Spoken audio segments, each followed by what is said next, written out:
دامت برکاتہم سے ادب گزارش کروں گا کہ اپنا قیمتی خطاب جاری فرمائیں۔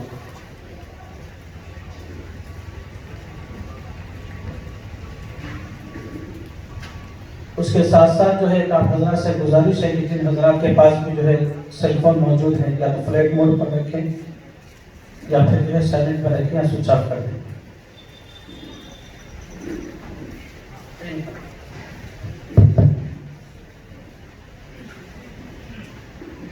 حضرت مولانا عبدالرحمن صاحب ارشادی نندی گڑھ جو ہے مجلس میں موجود ہیں، حضرت سے گزارش ہے کہ اسٹیج پر تشریف لائیں۔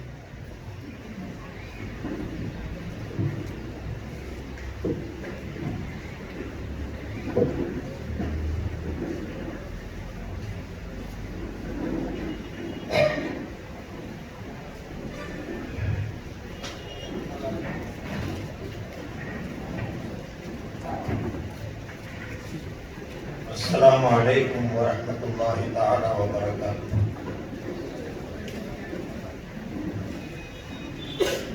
الحمد للہ نحمده ونستعینه ونستغفره ونؤمن به ونتوکل علیہ ونعوذ باللہ من شرور انفسنا ومن سیئات اعمالنا، من يهده الله فلا مضل له ومن يضلله فلا هادي له، ونشهد أن لا إله إلا الله وحده لا شريك له، ونشهد أن سيدنا ونبينا ومولانا محمدا عبده ورسوله أرسله بالحق بشيرا ونذيرا وداعيا إلى الله بإذنه وسراجا منيرا، صلى الله عليه وسلم تسليما كثيرا كثيرا، أما بعد فأعوذ بالله من الشيطان الرجيم، بسم الله الرحمن الرحيم، ولنبلونكم بشيء من الخوف والجوع والنقص من الأموال والأنفس والثمرات، وبشر الصابرين الذين إذا أصابتهم مصيبة قالوا إنا لله وإنا إليه راجعون، أولئك عليهم صلوات من ربهم ورحمة وأولئك هم المهتدون، صدق الله العلي العظيم۔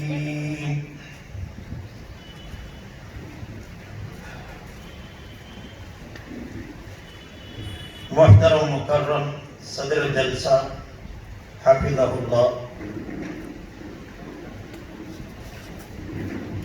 واجب الاحترام علماء کرام، عمائدین شہر، بزرگوں، دوستوں، بڑی خوشی ہوتی ہے۔ ایک لمبا عرصہ جس میں لوگوں کو جمع ہوتے ہوئے نہیں دیکھا گیا، اب اتنے قریب سے سب لگ کر اسلامی اصول و شعائر کے مطابق بیٹھنے کو اللہ نے توفیق عطا فرمائی۔ اللہ ہمیشہ اسے قائم دائم بنائے، ورنہ میرے محترم مولانا نعیم کوثر صاحب نے آخری میں شاعر میں جو سنایا ہے وہ تو ہمیں 8 9 10 مہینے سے دیکھ رہے تھے، اپنے بھی گئے، پرائے بھی گئے، سب پرائے گئے۔ دیکھیں عجیب قسم کا ماحول کا دنیا میں، دنیا کی تاریخ میں ایسی تاریخ کبھی نہیں آئی، کبھی نہیں آئی۔ تو اس طرح سے ہم کو آزمائش میں مبتلا کیا گیا، اللہ ہی رحم کرے۔ میری تو اپنی ذاتی رہی ہے، یہ پورے بکواس ہے، کچھ نہ کچھ رہے گا۔ لوگ خود بول رہے ہیں اور بیماریوں سے اس سے زیادہ مر رہے تھے، اور اس کو اتنا ہوا کھڑا کر دیا گیا اور لوگوں کے سامنے کہ ڈر کے مارے بہت مرنا شروع ہو گئے. کمنٹ میں دیکھا کسی نے لکھا ہے خدا نے اسرائیل سے کہا کہ فلاں شہر سے 100 آدمیوں کا بلا کر لاؤ. لسٹ ہاتھ میں دیا. حضرت اسرائیل فرضی بات ہے، واقعہ کو کبھی فرضی طور سے پیش کرتے ہیں جیسے شاعر پیش کرتا ہے. تو وہی سے حضرت اسرائیل آئے، لے گئے لسٹ کے مطابق خدا کے سامنے حاضری ہوئی. اللہ نے پوچھا اسرائیل لا لیے؟ جی لا لیے. لسٹ کے مطابق لائے؟ جی لایا. کتنے کی لسٹ میں نے پیش کی؟ 100 آدمیوں کی. ارے تمہارے سامنے تو 1000 ہے، یہاں 100 کی لسٹ دیے، 1000 کیسے بلا کر آئے؟ حضرت اسرائیل نے کہا آپ کے مطابق میں 100 ہی کو بلایا تھا، باقی 900 اپنے خود سے خود آ گئے. ڈر کے مارے آ گئے، میں کیا کروں اسے. یہ حالت ہو گئی تھی. بالکل عالمی لیول میں تو ہوا ہی ہے، اور ہمارے ملک کے لیے کیا بولنا باقی ہے. یہ تو اسے 100 بنا دیں گے. اس طرح کی حالت ہماری ہو گئی. عجیب ہے، نہ کوئی لاجک ہے اس میں، نہ کوئی اس میں حقیقت ہے. کچھ نہ کچھ رہے گا، اس کو کوئی اعتراض نہیں ہے. عجیب ہے، ماسک پہنے بغیر نماز نہیں پڑھنی. ماسک لازمی ہے. نماز میں دیوار میں نوٹسیں چھاپے گئے، وہاں چسبان کیے گئے، پورے شریعت کے خلاف ہے. دیکھیے تراسو واعتدلوا، عرب میں آپ سنتے ہوئے دیکھے ہوں گے وہاں حرم شریف میں کہ نماز میں نمازی لگ لگ کر کھڑے ہو جائے. تراسو کا معنی ایک کا کاندھا دوسرے کے کاندھے سے لگے، ایک کا پاؤں ٹخنے دوسرے کے ٹخنے سے لگے. اسی کو تراسو کہتے ہیں. کأنہم بنیان مرصوص، جیسا اینٹ اینٹ سے جڑتے ہیں دیوار میں بلڈنگ میں، ایسے کھڑے ہونا یہی شریعت میں مطلوب ہے نماز میں. اور کیسے کھڑا کر دیا ہم کو دیکھیے. اب قریب میں کھڑے تو ہمیں خود ایک نظر سے دیکھتے ہیں کیوں قریب کھڑا ہوتا ہے. وہ حالت ہو گئی. ایسے جدا پیدا کرتی ہے. عجیب ہے. یہ وائرس بھی عجیب ہے، 3 میٹر کے دور ہی رہے گا. کوئی عقل مانتی ہے کہ آپ سوچیے نا، سوچ کر تو دیکھیے. اللہ خود کے ہاتھ خود کے چہرے میں نہیں لگانا، پھر کون لگائے گا؟ ارے ماسک کے ڈبے میں لکھ کر ہے یہ کوئی مفید چیز نہیں ہے آپ کے لیے، اسی میں ڈبے میں چاپ کر دیا ہے. میں خود پڑھا ہوں. پھر کیوں لگواتے؟ کیوں لگواتے؟ ابھی بھی لگے جیب میں رکھتے ہیں، ورنہ 200 روپیہ فائن بھرنا پڑ رہا ہے. اس لیے رکھتے ہیں، دیکھتے ہی لگا رہتے ہیں. کورونا کے عجیب وائرس ہے. کوئی دوسرے سے لگے نہیں. بیوی بچے کہاں جائے، میاں بیوی کہاں جائے، اتنا بڑا گھر کہاں جائے. خیر آدمی اس میں دور دور میں رہے، جیسا کرد بھی بنا کر دیا ڈال کر قانون لگائے تو پرواہ نہیں تھا. نہیں ہے نا. عجب ہے، ڈر پیدا کر دیا گیا. عجیب سی حالت ہے، عجیب سی حالت. اچھا اسے دور کرنے کا طریقہ بھی اس سے زیادہ عجیب ہے. ہمارا پردھان منتری کہے کہ تالیاں بجاؤ، کورونا چلے جاتا. بجائے ایسے بھی. پردھان منتری نے پھر کہا چراغ پکڑو، چراغ لگاؤ. چراغ بھی لگائے. آئندہ کیا کیا بولیں گے نہیں معلوم. میں خود بھی بولا تھا کئی جگہ میں بول کر ہوں، آئندہ ڈانس کرو بولے گا، میں ڈانس بھی کریں گے. پردھان منتری ہے، اولو الامر ہے، ان کی بات کو تو ماننا ہے، ورنہ فینا بھرنا پڑتا ہے، ورنہ کیمپ کو جانا پڑتا ہے. اس ڈر سے ہم اس کو مانتے ہیں، عقیدت سے نہیں مانتے. ہمارے عقیدہ تو پرنور صلی اللہ علیہ وسلم نے فرمایا لا عدوا ولا حامت ولا طیرت ولا سفر فر من المجذوب فرارك من الاسد. بالکل حقیقت کو آپ نے پیش کیا. کسی بھی بیماری کے اندر خود سے یہ شان نہیں ہے کہ وہ دوسرے کو آ کر لگ جائے. کوئی بیماری لگتی نہیں ہے. یہ ہمارا عقیدہ ہے. ہمیں ملک کے قانون کو مانتے ہیں, اس کے ان کی رہنمائی کے مطابق چلیں گے, یہ اور بات ہے, مگر عقیدے کے اندر وہ آنا کوئی ضروری نہیں. اب غیروں میں ہے, گائے کے پیشاب پیٹ کی بیماری دور ہوتی ہے, ہمیں اعتراض کریں گے؟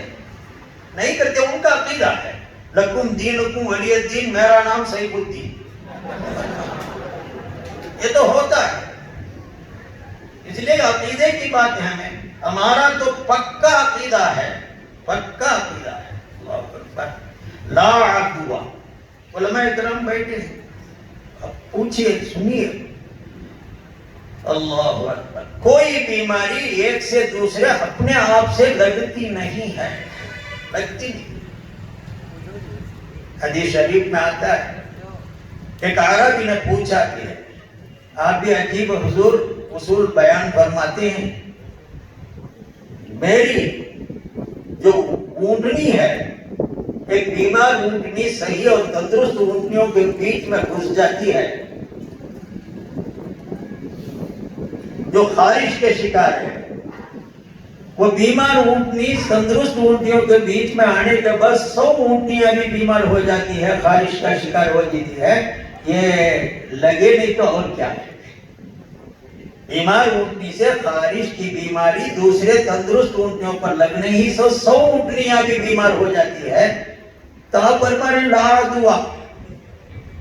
جب اس نے دلیل عقلی پیش کی, عقلاً ایک بات کو سمجھانے کی کوشش کیا, حضور تو حضور ہیں, آپ نے فرمایا فمن اجرب الاول, پہلی اونٹنی کی جو خارش کی بیماری آئی وہ کہاں سے آئی؟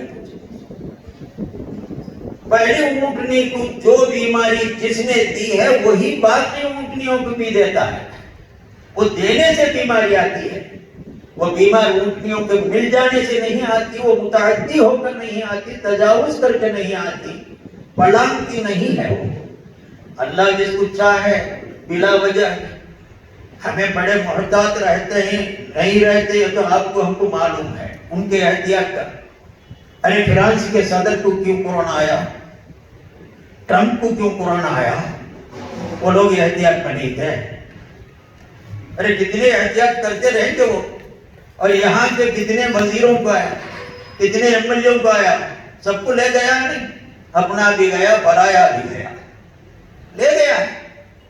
آنا رہا, اللہ لکھا جائے گا, نہیں تو کوئی پہاڑ کی آ کر گرے انہیں نہیں جائے گا. یہ ہمارا عقیدہ ہے, یہ ہمارا عقیدہ ہے. یہ اور بات ہے, بیماری فطرت ہے اور مسلمانوں کے لیے کوئی بیماری ہی نہیں ہے. اس قسم کی کوئی بھی تکلیف دہ ہمارا آئے وہ ہمارے لیے باعث خیر ہے, یہ سمجھ لینا ضروری ہے. ہمیں بیماری کی کوئی مصیبت تصور کرتے ہیں, خیریت عافیت کو دعا کرو, ہم صلی اللہ العافیہ, اللہ سے عافیت مانگو, یہ تو ہم کو حکم ہے. عافیت تو مانگیں گے اللہ سے, تندرستی مانگیں گے, خیر و برکت مانگیں گے, اگر اللہ جو کچھ بھی اپنے طور سے ہم کو عطا کرے گا وہ بیماری ہی کیوں نہ ہو, ہم راضی ہو جائیں گے. وہ راضی ہو جائے اور ہمارے لیے خیر کا فیصلہ ہے. اس وہ ابتلا ہے. یہ دنیا جو ہے دار الابتلا ہے. ہمیں راحت بنائے تو جنت کو جانا ہے, اس سے پہلے تک راحت نہیں آتی. کسی نہ کسی طرح سے ہم کو تکلیف رہے گی, اس کو خوش دلی سے آپ اس پر راضی ہو جائے, برداشت کر لے اور اللہ سے ثواب کی امیدیں باندھے تو اللہ اس سے خوش ہو جاتا ہے. اس لیے وہ بیماری ہو یا دوسرے قسم کے وساوس ہو یا اور قسم کے آزمائشیں ہوں, اس سے ہم کو آزمایا جائے گا. یہ اللہ نے قرآن میں پکا فرمایا ہے, جیسا میں نے آیت تلاوت کیا آپ کے سامنے, لَوَلَنَبْلُوَنَّكُمْ, میں ضرور تم کو آزماؤں گا, ضرور آزماؤں گا. بِشَيْءٍ مِّنَ الْخَوْفِ وَالْجُوعِ وَنَقْصٍ مِّنَ الْأَمْوَالِ وَالْأَنفُسِ وَالثَّمَرَاتِ.